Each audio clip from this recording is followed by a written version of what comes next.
Bom dia, boa tarde ou boa noite para você que está assistindo o canal Rafaela Lopes, Mistérios do Reino. O assunto de hoje que eu vou abordar aqui, na verdade, ele é mais um nivelamento para todas as pessoas que estão acompanhando o canal, que têm acompanhado os meus vídeos. Esse nivelamento eu acho importante a gente fazer porque tem pessoas aqui que são de N religiões. Mas para que a gente possa entender, todos nós possamos entender de fato como é o entendimento do homem segundo a antropologia e segundo a filosofia. É necessário a gente entender tudo isso para que eu possa chegar no ponto de explicar sobre o espírito e de aí então eu entrar nos assuntos relacionados ao espírito e todo mundo tenha a mesma compreensão, tá? Porque quem quiser até mesmo pesquisar isso, eu vou deixar algumas referências bibliográficas aqui para que vocês possam consultar posteriormente e ter acesso às mesmas informações que eu tenho de conhecimento. Então, por exemplo, eu gostei, me identifiquei muito com um texto, com um estudo que na verdade foi feito pelo padre Lima Vaz. Ele foi um antropólogo e um filósofo brasileiro, tá? Ele foi também professor e, inclusive, ele viveu aí e morou durante muito tempo dentro da universidade aqui de Minas Gerais, que foi na UFMG. Ele foi professor lá durante muito tempo e ele teve muitas reflexões importantes a respeito do ser humano em si. Então a gente já pode entender que o ser humano ele é constituído por 3 categorias. A primeira delas é a categoria do corpo, né? Deixa eu explicar para vocês aqui. Só pegar aqui que eu fiz um resuminho, tá? Porque eu vou explicar de forma resumida para vocês. Mas se quiserem buscar depois essa informação, ressalto, vocês podem pesquisar aí, por exemplo, as estruturas do ser humano, por Lima Vaz. Vocês vão achar uma série de artigos, uma série de documentos, tese de doutorados, baseadas nesse estudo dele. Então vocês vão ter acesso às mesmas informações que eu, tá? Então, voltando aqui, primeiro, a categoria do corpo, tá, gente? É o ponto de partida da antropologia filosófica de Lima Vaz, pois ele é o modo imediato da presença do homem no mundo, no espaço e no tempo, pois a autocompreensão do homem encontra seu núcleo germinal na compreensão da sua condição corporal. Então essa é a primeira categoria, ou seja, se a gente for associar isso aí com a Bíblia, a gente entende como carne, né? Segundo, a categoria da psique, que é o psiquismo, diferente do corpo próprio, não é a presença imediata do homem no mundo, mas imediata, isso é, situa o homem no mundo externo através do mundo interno, ou seja, é a mediação entre o homem e o corpo, tá? Como se fosse assim, entre o homem, o corpo e o espírito, tá? Corrigindo. Então, nesse caso, é a mediação entre essas 3 categorias, né? Eu diria ali uma forma de pensamento, tá? Mas só que vocês vão entender que isso é um pouco mais complexo, porque o espírito ela é a categoria mais complexa que existe do ser humano em si. Vocês vão perceber isso agora. Olha para vocês verem, ó. Os níveis de compreensão para descrever a categoria do espírito. Então, existem níveis de compreensão.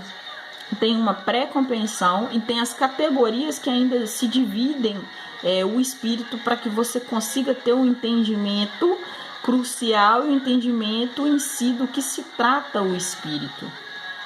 Então, eu vou ter que ler, tá, gente? Porque é um pouquinho complexo e é muita informação. Então, eu fiz aqui como se fosse uma pauta para que eu pudesse explicar para vocês de forma mais objetiva, tá?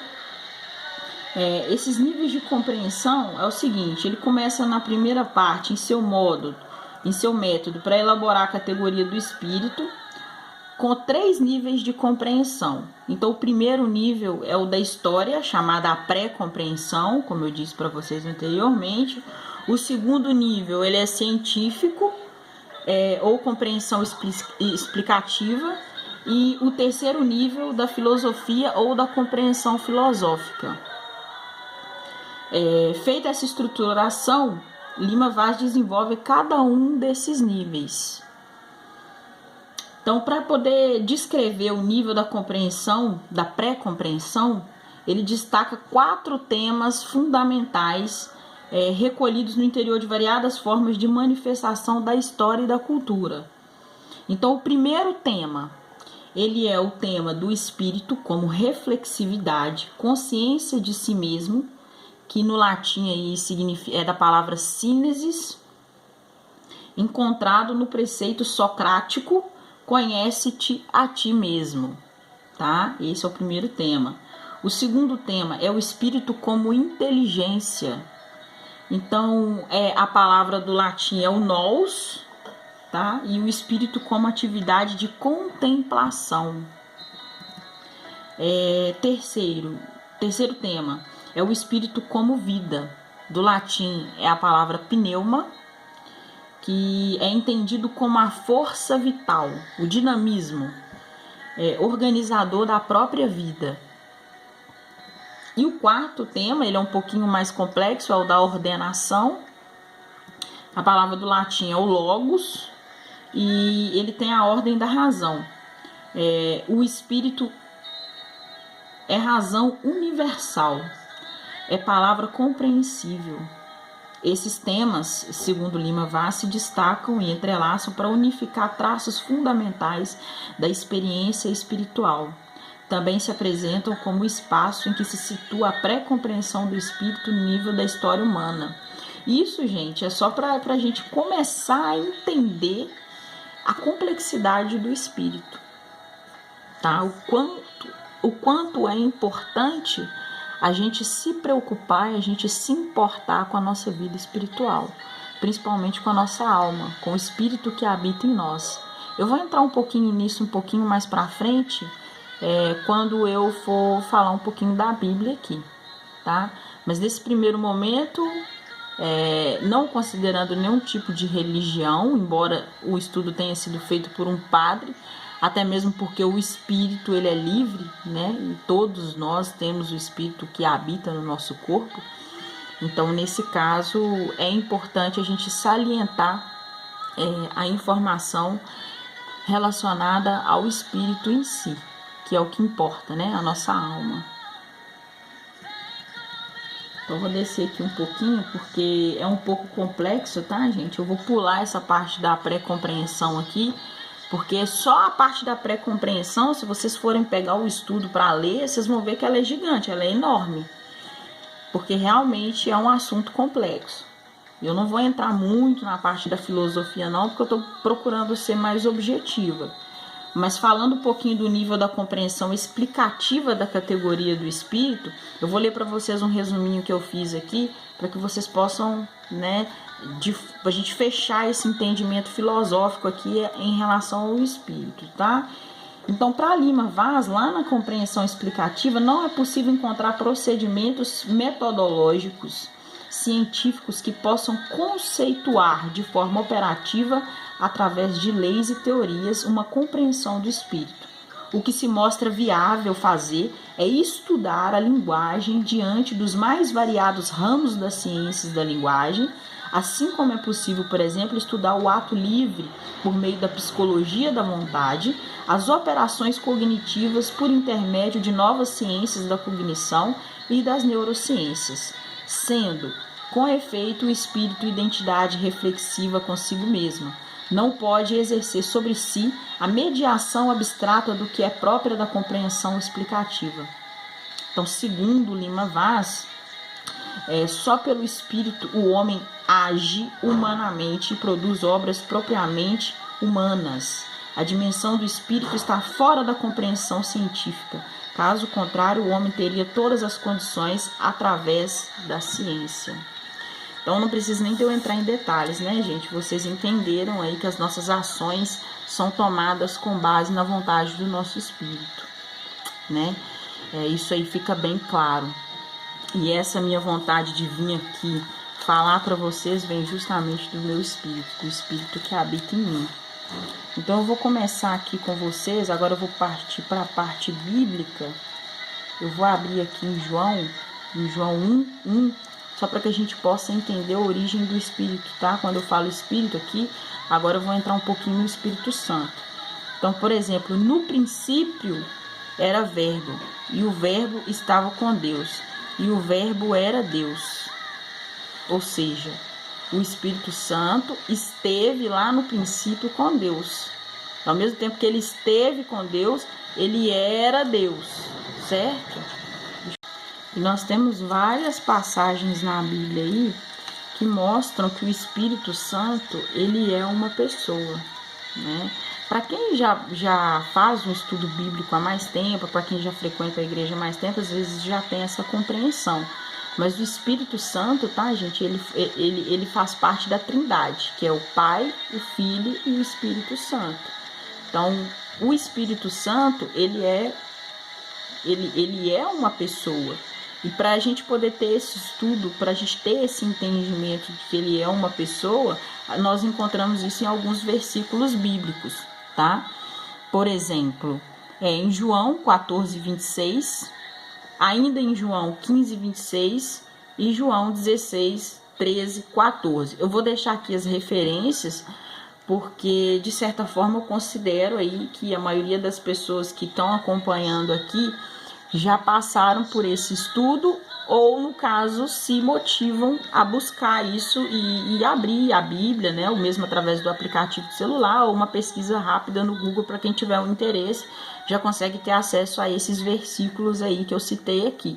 Então, lendo esses versículos, vocês vão ter uma ideia de que o Espírito, ele é uma pessoa, e ele age na gente através do nosso corpo, né? Então, como a gente diz, o usar e o agir de Deus, né, são propriamente dito a vontade do Espírito, né? E existem passagens na Bíblia também, eu não me recordo qual que é a passagem agora, mas eu lembro bem desse versículo, que ele diz que o Espírito tende a se inclinar para as coisas do Espírito.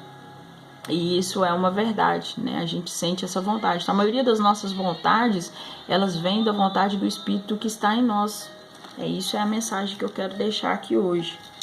Eu quero ler um pedacinho de João para vocês aqui, um desses versículos. Vou ler só um deles, tá, gente? E depois vocês podem fazer a busca deles aí, que vocês vão encontrar mais informações. Deixa eu pegar aqui. Eu vou pegar esse 15 e 26.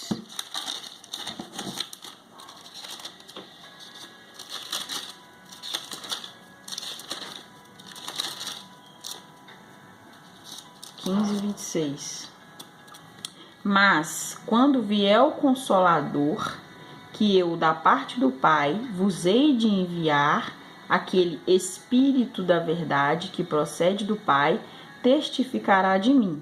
E vós também testificareis, pois estivestes comigo desde o princípio. Então, eu já li para vocês um pouquinho aqui eu já li para vocês o versículo de João que fala sobre o princípio. Então, este Consolador, tá? Para quem não entende, depois que Jesus veio, ele foi, né? Quando ele morreu, ele deixou o Consolador. Esse Consolador é o Espírito Santo, que é o Espírito que habita em nós, quando recebemos o Espírito em batismo, né? O batismo que eu me refiro é o batismo de João Batista, o batismo pelas águas. Então, você recebe o Espírito Santo a partir daquele momento ali. E a partir daquele momento, quando você entrega a sua vida para o Cristo, nossa vida tem o agir do Espírito Santo, que é uma pessoa. Eu gostaria de falar um pouquinho mais do Espírito, mas eu quero entrar na parte de Daniel, só para que vocês possam ver o quanto que o Espírito ele é complexo e o poder que ele tem. Porque lá em Daniel, ele explica de forma mais complexa para a gente aqui na Bíblia, o exemplo do agir do Espírito Santo e das competências que são atribuídas a ele. Então, só um minutinho. Então, pessoal, eu já achei aqui em Daniel. Eu gosto muito de Daniel.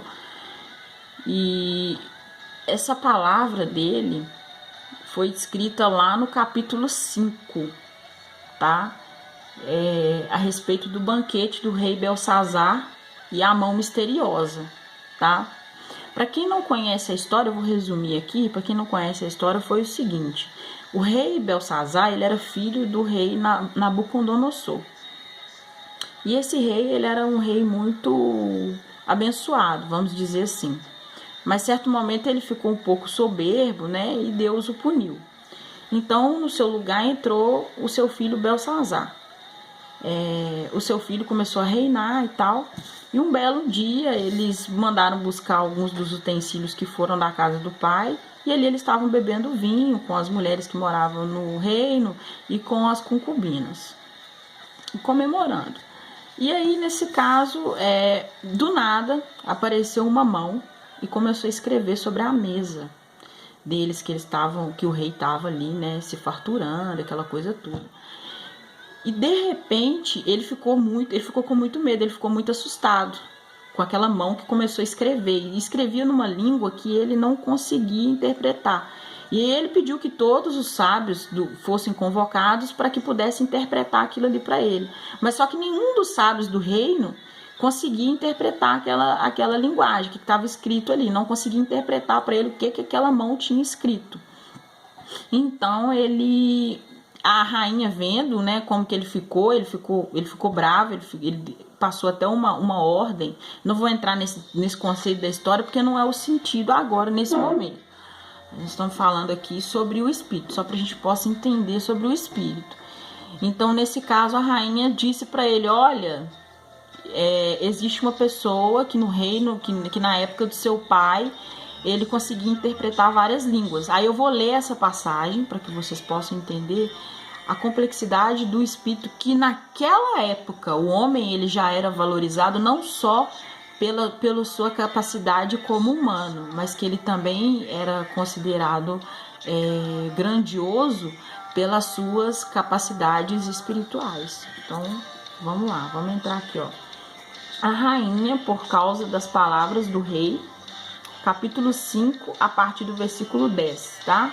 A rainha, por causa das palavras do rei e dos seus grandes, entrou na casa do banquete e falou: ó rei, viva eternamente. Não te turbem os seus pensamentos, nem se mude o seu semblante.